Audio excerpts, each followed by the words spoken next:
Getting started. How do you use a critical area Mathemat? To use a critical area Mathemat, first, choose the key concept that you want to focus on. Each of these buildings reflects a different key concept. We suggest that you start with the concept on the far left, work up the building, and then move on to the next concept one building to the right. The concepts generally build on one another. Second, familiarize yourself with the concept. Take a minute to read the bullets under the concept name that tell you what your child needs to be able to do by the end of the school year. If you would like more information, you can refer to the year-long roadmap. Third, start to work with your child on the problems.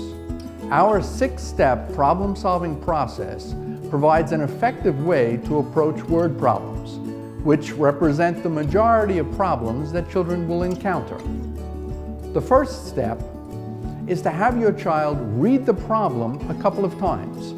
After doing so, ask your child to explain the situation. What is going on? For example, Jaden is running in a race against Michael. Second, ask your child to tell you what the problem is asking him or her to find. If there are multiple steps, then have your child discuss each section one at a time. Third, let your child think about how to approach the problem, then explain his or her plan to you. Fourth, have your child try to solve the problem. Fifth, have your child check her work by asking whether the solution that she found makes sense. You can have her refer to the back side of the critical area Mathemat to check whether her solution is correct. For many of these problems, there are multiple approaches that can result in the same solution, so your child does not need to have used the exact approach that we have modeled.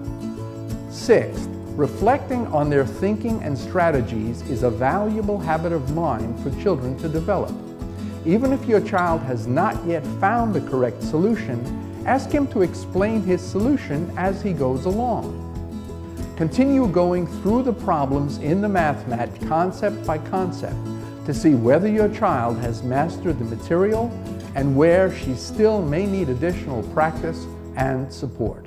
Note that generally, we suggest that you do only 1 or at most 2 questions at a time, since some of the questions can be demanding, and we want your child to take the time to apply the 6-step problem-solving process until it becomes automatic.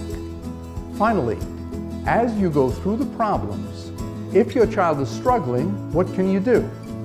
Start by reviewing the stuck sections to see whether your child is running into some of the common pitfalls associated with these problems. You may also want to check on whether your child understands the vocabulary in the problem.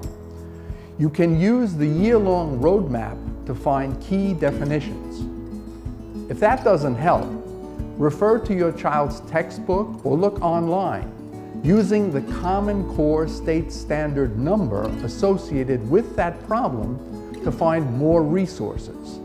And you can always ask your child's teacher for guidance on how to support your child.